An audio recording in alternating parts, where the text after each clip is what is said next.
사도행전에 나오는 예수님의 제자는 세 가지 특징이 있습니다.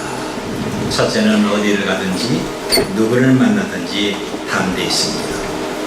환난과 핍박과 위협에도 성령이 함께하는 담대함을 가지고 세상과 타협하거나 굴복하지 않았습니다.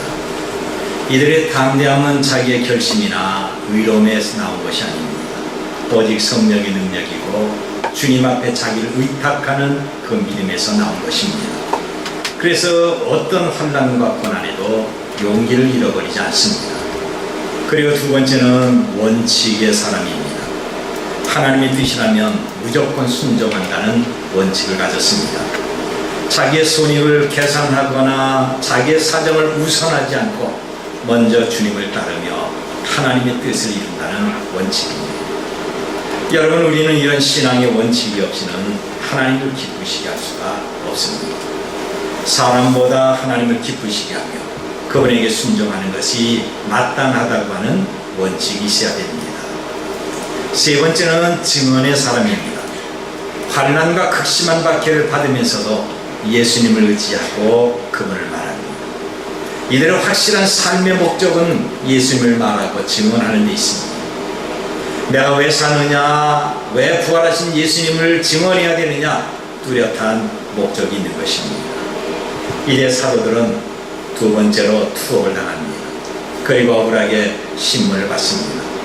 당시 반대자들은 이들을 죽여서라도 복음을 전하지 못하게 하자고 굳게 작정을 했습니다.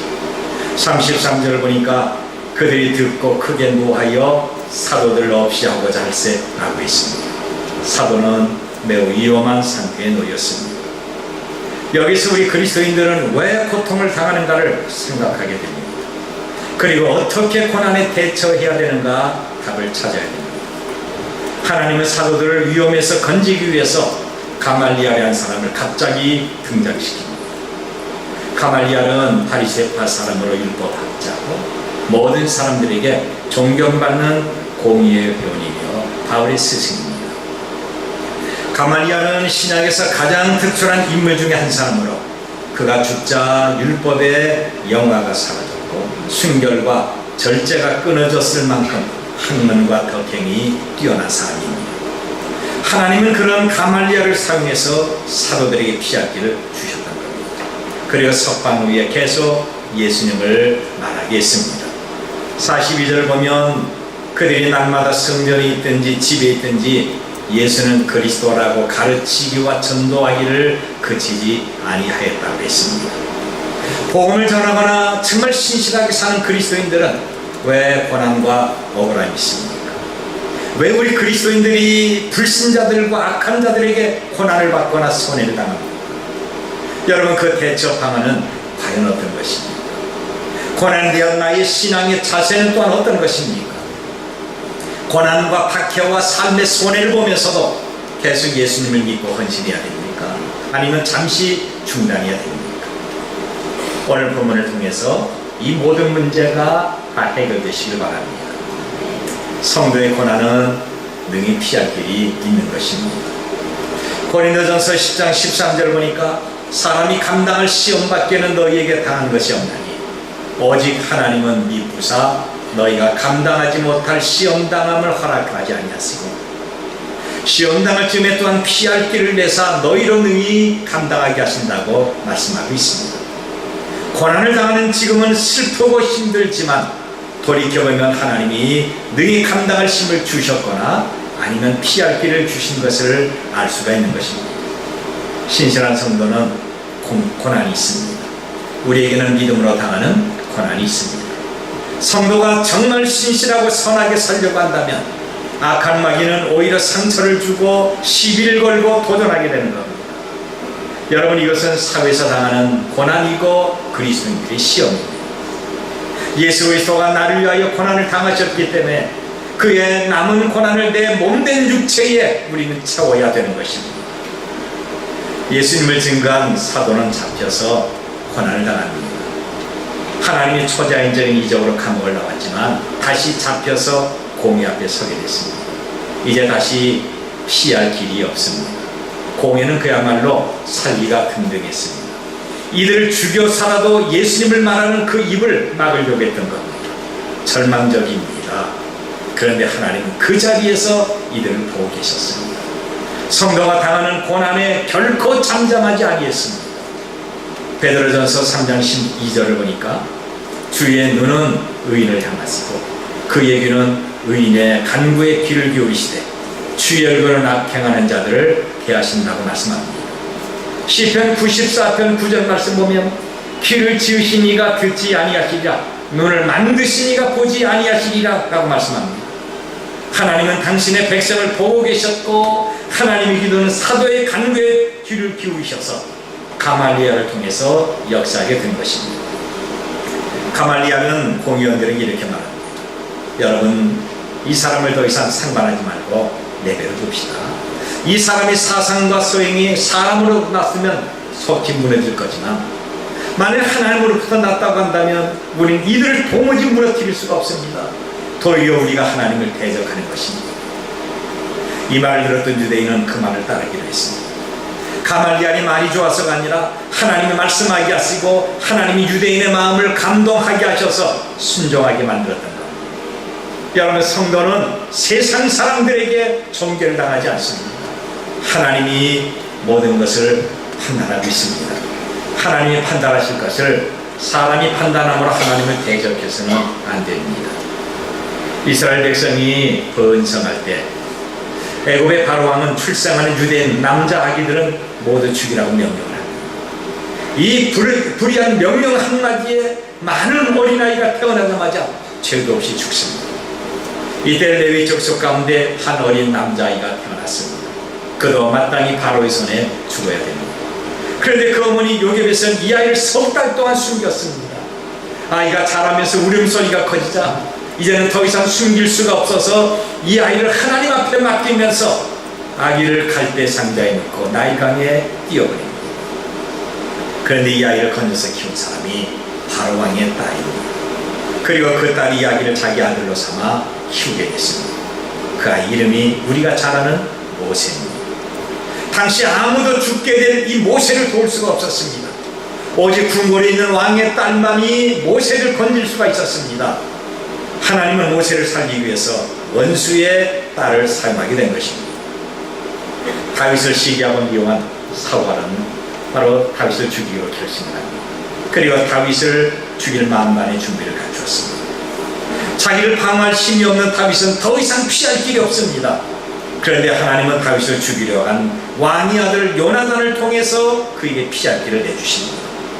여러분, 이런 것을 보면 하나님은 저와 여러분을 보고 계시는 하나님이십니다. 하나님은 우리의 기도와 내 고통의 신음소리까지 다 듣고 계시는 분입니다. 그리고 우리가 당하는 고난과 어려움, 슬픔과 아픔 가운데 하나님이 깊이 간섭하고 있습니다. 믿음을 지킨 사도 요한은 밤모습으로 유배를 당합니다. 여기서 주일에 기도하는 가운데 신령한 눈이 열려서 하늘나라와 하나님의 영광된 그 보좌를 봅니다. 그런데 우리를 위하여 죽으시고 다시 살아나셨던 어린 양 예수 그리스도께서 보좌에 계신 것을 봅니다. 사도 요한은 어린 양의 모습을 이렇게 기록했습니다. 그에게 7뿔과 7명이 있으니 이 눈들은 온 땅에 보내심을 받은 하나님의 7명이다. 하나님의 7명으로 우리가 당하는 고난, 우리의 신음과 아픔과 지금 당하는 고난의 장소와 환경의 변화까지 하나님은 다 보고 계시는 겁니다. 그래서 우리가 능히 감당하거나 피할 길을 주시는 겁니다. 만일 내가 연약해서 감당하지 못할 때 하나님은 너 거기 있으면 안 돼, 나와 하고 소리 지르거나 발만 동동 구르면서 구경하고 계시지 않습니다. 이럴 때는 하나님이 직접 내가 당하는 고난의 장소에 간섭하셔서 초자연적인 이적으로 우리가 감당하거나 피하게 만들어 주십니다. 사도행전 12장 7절 보면 베드로가 감옥에 갇혔습니다. 날이 새면 이제 베드로는 죽습니다. 그런데 천사가 감옥에 나타나서 자는 그를 깨우고 사슬을 클러주고 간수의 눈과 귀를 다 막아주십니다. 그리고 문을 열어주면서 베드로 밖으로 데리고 나갔습니다. 하나님은 천사를 통해서 역사하게 된 것입니다. 사도행전 16장 26절에서 바울과 실라가 감옥에서 잔송할 때 지진을 일으켜서 그에게 구원의 길을 열어주셨습니다. 민수기 22장에는 이스라엘 백성을 축복하기 위해서 하나님은 나귀의 입을 통해 초자연적으로 일하셨던 겁니다. 바울은 말하기를 내게 능력 주시는 자 안에서 내가 모든 것을 할 수 있다고 고백을 합니다. 다시 말하면 주 안에 당하는 어떤 고난과 문제라도 내가 감당하거나 피할 수가 있다고 하는 것입니다. 여러분, 지금 여러분들은 어떤 고난을 겪고 있습니까? 고난과 아픔이 없는 사람은 하나도 없습니다. 내가 겪는 고난이 믿음에서 오는 것이든지 아니면 불안과 긴장과 두려움이라든지 아니면 대인관계가 될 수가 있습니다. 내가 겪는 고난이 경제적인 문제나 질병이 바로 이런 것이 고난이 될 수가 있어요. 그런데 고난의 경중차이지 누구에게나 이런 것들은 다 있다고 하는 것입니다. 우리 이것을 하나님께 맡기고 기도하시면 됩니다. 시편 55편 22절 보니까 내 짐을 여호와께 맡기라. 그가 너를 붙드시며 의인의 요동함을 영원히 허락하지 않는다고 했습니다. 그렇습니다. 하나님은 저와 여러분의 모든 짐을 다 맡아주십니다. 하나님이 나를 위해서 친히 모든 것을 다 준비하십니다. 그래서 나의 하나님 아버지를 여호와 이레라고 말씀하고 있습니다. 하나님이 나의 문제를 감당하거나 피할 길을 주십니다. 우리가 기도하면서 성령으로 충만하면 어떤 문제라도 감당할 수가 있습니다. 그 다음에 두 번째로 보면 주의 이름으로 고난을 당하면 보상이 있는 것입니다. 고난당하면 고난 그 자체로 끝나는 것이 아니라 반드시 여기에 대한 보상이 주어지는 것입니다. 이 고난의 보상이 어떤 것일까요? 먼저는 성령께서 나에게 기쁨을 주시는 것입니다. 여러분, 우리가 꼭 고난을 당해야 기쁨을 누리는 것이 아닙니다. 오히려 주의 이름을 위하여 복음을 증거하고 봉사하며 믿음을 지킬 때 고난을 당하고 손해를 보고 지탄거리가 될 수가 있습니다. 그런데 고난의 아픔과 손해는 그것으로 끝나지 않습니다. 고난당하는 바로 그 순간에 성령이 주시는 기쁨을 누릴 수가 있는 것입니다. 성도는 꼭 내가 잘되고 형통해야 기쁨이 주어지는 것은 아니라고 하는 것입니다. 여기 41절 보면 사도들은 그 이름을 위하여 능력받는 일에 합당한 자로 여기심을 기뻐하면서 공의 앞을 떠나니라고 했습니다. 이들은 공의를 떠나기 전에 반대자로부터 화풀이 채찍을 맞았습니다. 유대인들은 세 갈래로 만든 채찍으로 때리는데 40대까지 때릴 수 있는 가혹한 형벌입니다. 사도를 죽이려고 화풀이로 때리는 것이니까 그 얼마나 아프겠습니까? 그런데 사도들은 매를 맞으면서도 오히려 기뻐했습니다. 이들의 채찍에 맞아 정신이 이상이 되는 것이 아닙니다. 맞아서 신경이 무뎌지고 마비가 돼서 아픈 줄 모르는 것이 아닙니다. 한 대 또 한 대 채찍에 맞을 때 예수님이 나를 위하여 채찍에 맞으신 것을 기억하면서 아픔을 이겨내는 것. 그리고 맞았던 그 상처를 예수님께서 친히 손으로 싸매 주셔서 그런 회복할 것을 믿고 기뻐했던 것입니다. 채찍으로 맞은 사도들은 자기를 때리는 유대인을 원망하거나 비방하지 않습니다. 너 이따가 보자는 식으로 원망과 불평도 없습니다. 그리고 예수 그리스도의 복음을 증거하던 매 맞았던 자기들, 예수님을 보면서 주님, 이것이 보상입니까? 왜 내가 매를 맞습니까? 어떤 잘못이 있습니까? 나 그만둘래요 하면서 원망하지 않습니다. 그냥 바보처럼 기뻐하면서 말없이 공의를 떠나는 것입니다. 이들은 매를 맞음으로 고통을 기쁨으로 이겼습니다.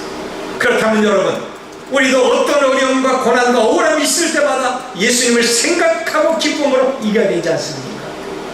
성경에서 말하는 항상 기뻐하라는 말씀이 바로 이런 것입니다. 고난을 당하고 내가 박해를 당하고 물질의 손해를 보고 육신의 병 걸려서 만진차이가 될 때가 있습니다. 그럴 때마다 나는 이제 고난의 주님을 닮아가는구나 라고 생각하도록 하시죠. 그리고 고난으로 얼룩진 나의 영혼과 육체를 하나님이 진영으로 만져주시고 싸매어주시고 고쳐주십니다. 내가 주님을 위해서 봉사하다가 어려움 당하고 매맞을 때 영광스러운 천국 시험에 합격이 되는 것입니다. 마태복음 5장 11절과 12절 보면 나로 말미암아 너희를 욕하고 박해하고 거짓으로 너희를 거슬러 모든 악한 말을 할 때 너희에게 복이 있나니 기뻐하고 즐거워하라. 하늘에서 너희의 상이 큽니다. 너희 전에 있던 선지자들도 이와 같이 박해했다고 합니다. 여러분, 우리가 고난당할 때 고난의 아픔으로 말미암아 기뻐하도록 하시죠. 왜냐하면 하늘의 상급이 있기 때문에 그런 것입니다. 단지 고난을 보거나 아픔과 억울함 그 자체를 보지 마십시오. 나에게 왜 이런 고난을 주느냐, 그 사람을 원망하지 마십시오. 그것은 정말 고통스럽고 아프고 슬픈 것입니다. 아픔과 고난의 배후에서 하나님의 치료의 손길과 보상해 주시는 축복을 생각하도록 하십시오. 베드로전서 1장 7절 보니까 너희 믿음의 확실함은 불로 연단하여도 없어질 금보다 더 귀하여 예수 그리스도에 나타나실 때 칭찬과 영광과 존귀를 얻게 하려 함이라고 했습니다. 예수님은 말씀하기를 의를 위하여 박해를 받은 사람은 복이 있나니 천국이 그들의 것이라고 했습니다. 여러분, 우리가 세상 사람과 다른 점이 무엇입니까? 우리는 고난에서 위로와 소망이 있고 그 결과 하나님이 주시는 풍성한 복을 받게 되는 것입니다. 세상 사람은 어려움이나 아픔이나 슬픔이 있으면 자기 생명을 끊습니다. 우리보다 훨씬 더 행복하고 좋은 환경이 있으면서도 자기 생명을 끊습니다. 많은 돈을 갖고 있으면서도, 더 높은 지위가 있으면서도 이들은 자살을 합니다. 아픈 곳이 없는데 온몸이 건강하지만 그래도 자기 생명을 끊습니다. 억울하다고 죽고, 외롭다고 죽고, 죄를 짓고 도망하다 죽고, 그냥 죽고 싶다고 하면서 죽습니다. 그런데 성도는 아픔과 고난당할 때 눈물이나 탄식으로 끝나지 않습니다. 우리 바로 죽음이 아니라 천국에 생명이 있습니다. 이제는 탄식과 눈물과 아픔과 고난이 없는 영원한 천국에서 칭찬과 영광과 존귀의 면류관이 있습니다. 우리가 믿음으로 당하는 고난이라면 부활하신 예수님의 제자가 되는 것입니다. 주의 이름으로 고난당할 때 그 순간에 성령이 주시는 기쁨도 있지만 고난의 현장에서 예수님의 참 제자로 인정을 받게 되는 것입니다. 모든 사람들이 예수님을 믿는 그 순간부터 복음을 증거하는 주님의 제자가 됩니다. 왜냐하면 예수님을 따르고 예수님의 성품을 배우기 때문에 그렇습니다. 그런데 예수님의 제자가 되는 확증은 헌신과 복음 증거함과 믿음의 고난을 통해서 나타나게 됩니다. 요한복음 15장 25절에서 예수님이 이렇게 말씀하십니다. 내가 너희에게 종이 주인보다 더 크지 못하다 하는 말을 기억하라. 사람들이 나를 박해했은즉 너희도 박해할 것이요 내 말을 지켰은즉 너희 말도 지킬 것이요. 여러분, 제자의 자격은 누구네가 있습니다. 그런데 예수 제자의 합격선은 믿음의 고난을 통과할 때 비로소 이루어지게 되는 것입니다. 골로새 1장 24절 보면 나는 이제 너희를 위하여 받는 괴로움을 기뻐하고 그리스도의 남은 고난을 그의 몸된 교회를 위하여 내 육체에 채운다고 바울은 고백하고 있습니다. 성도가 고난을 당하면 당할수록 그만큼 주의 제자로 상급이 있는 것입니다. 그리고 또한 믿음으로 당하는 고난은 우리의 신앙을 급속하게 성장시켜 주는 것입니다.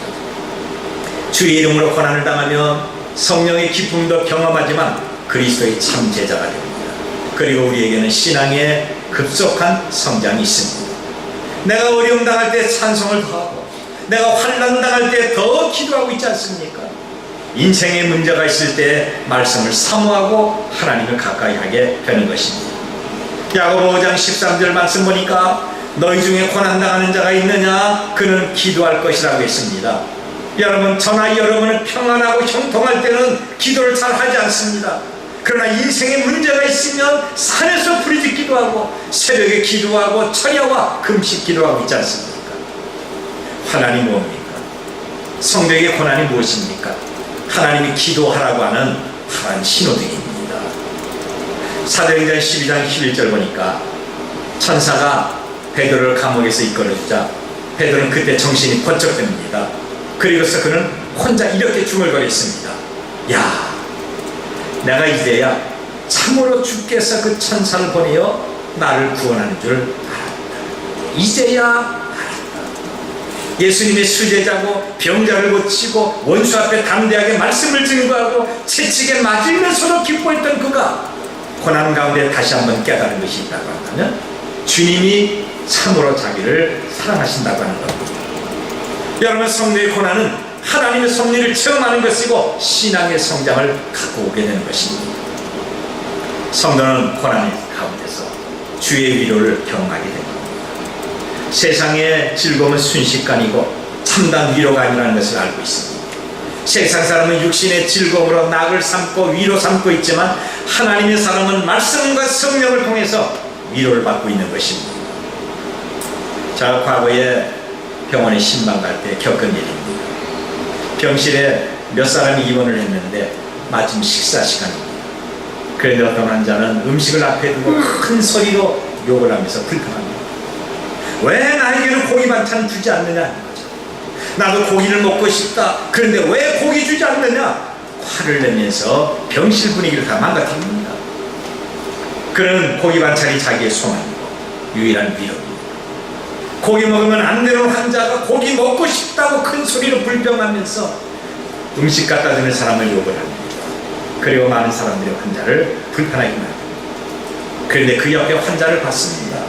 옆에 환자는 신죽을 앞에 놓고 조용히 감사 기도하고 있는 겁니다. 그가 어떤 병이 걸렸는지 알 수가 없지만 말없이 신죽의 간장을 타먹으면서도 하나님 앞에 감사하고 있는 것입니다. 그에게는 고기 반찬이 아니라 주님이 함께 하시고 도와주실 것을 믿고 믿음의 감사를 하고 있는 것입니다. 여러분들의 유일한 소망이 어떤 것입니까? 오늘 이 시간에 여러분은 어떤 것을 원하고 있습니까? 고린도서 1장 4절 보니까 우리의 모든 환난 중에서 우리를 위로하사 우리로 하여금 하나님께 받는 위로로서 모든 환난 중에 있는 자들을 능히 위로하게 하시는 이라고 했습니다. 여러분, 우리의 하나님은 위로하시는 하나님, 인자하신 아버지십니다. 우리의 상한 마음과 아픈 부분을 친히 만져주시면서 얘야 아팠지 이제 괜찮아 조금만 더 참자 내가 너를 떠나지 않고 반드시 책임진다고 말씀하고 있습니다. 아마 우리 권사님들 다 경험했을 겁니다만 제가 어렸을 때 배가 아프다고 한다면 할머니가 나를 할머니 앞에 딱 눕게 만들고 할머니 손으로 제 배를 쓰다듬으면서 홍지야 할미손이 약손이다 할미손이 약손이다 막 문질러줘요. 그런데 이상하게 아픈 게 없어지게 되는 것입니다. 저도 제 손자가 조금 이상하면 일로 와라 그래놓고 야 할아버지 손이 약손이다 할아버지 손이 약손이다 그럼 이놈이 또 아멘 그럽니다. 그런데 놀랍게 낫는다 바로 그거죠. 여러분, 우리의 상처를 누가 어루만져 줍니까? 하나님이 감싸주시고 치료하신 하나님, 정말 내 옆에서 날마다 위로하시고 사랑과 인자가 충만하신 하나님이 우리의 자상하신 아버지가 되십니다. 내가 믿음으로 환난을 당하고 내가 어떤 어려움을 겪을 때 위로해 주시는 축복이 있습니다. 내가 당하는 그 어려움을 통해서 감사하며 하나님을 더 가까이 해야 됩니다. 그리고 세 번째는 성도는 고난 가운데서 반드시 승리합니다. 고난에서 승리하는 것이 믿음의 길이고 하나님이 만드신 공식입니다. 초대교회는 정말 많은 박해를 받았습니다. 말로 표현할 수 없을 만큼 그리고 아주 잔인한 방법으로 이들은 고난을 당했습니다. 사도행전 8장 3절 말씀을 보니까 사울이 교회를 잔멸할 때 각 집에 들어가 남녀를 끌어다가 옥에 넘긴다고 했어요. 여러분, 교회를 잔멸하기 위해서 남녀를 끌어가는데요 그냥 신사적으로 끄는 게 아닙니다. 오늘날로 말하면 멱살을 잡고 목을 잡고 머리채를 잡고 감옥에 집어던지는 것입니다. 이런 장면의 위기와 어려움 가운데 성도는 망했습니까? 아닙니다. 교회는 더 흥하겠던 것입니다. 바로 여기에 하나님이 승리케 하는 역사를 주셨습니다. 대표적인 경우가 사울이 바울로 변하는 이전입니다. 여러분, 우리가 믿음으로 승리하는 방법을 알면 어떤 환난과 어떤 고난 가운데도 승리할 수가 있습니다. 방법이 어떤 것일까요? 하나님 앞에 맡길 때 성령의 역사로 이기는 것입니다.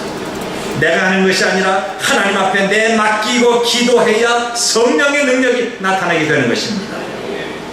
사도행전 4장 19절과 20절 보면 베드로가 성령이 충만하여 자기를 위협하는 공의원들에게 하나님 앞에서 너희 말 듣는 것이 하나님 말씀 듣는 것보다 옳은가 판단하라. 우리는 보고 들은 것을 말하지 아니할 수 없다고 했습니다.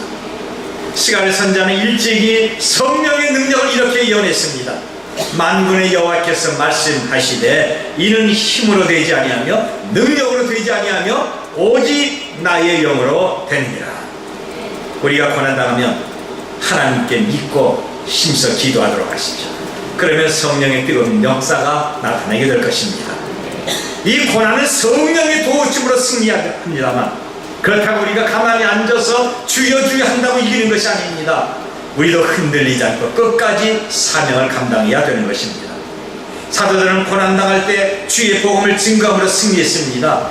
이들이 고난을 복음을 증거하는 것인데, 그러면 복음을 증거하지 말아야 고난도 끝나는 것인데 오히려 복음을 증거함으로 승리하게 만들었다고 하는 것입니다.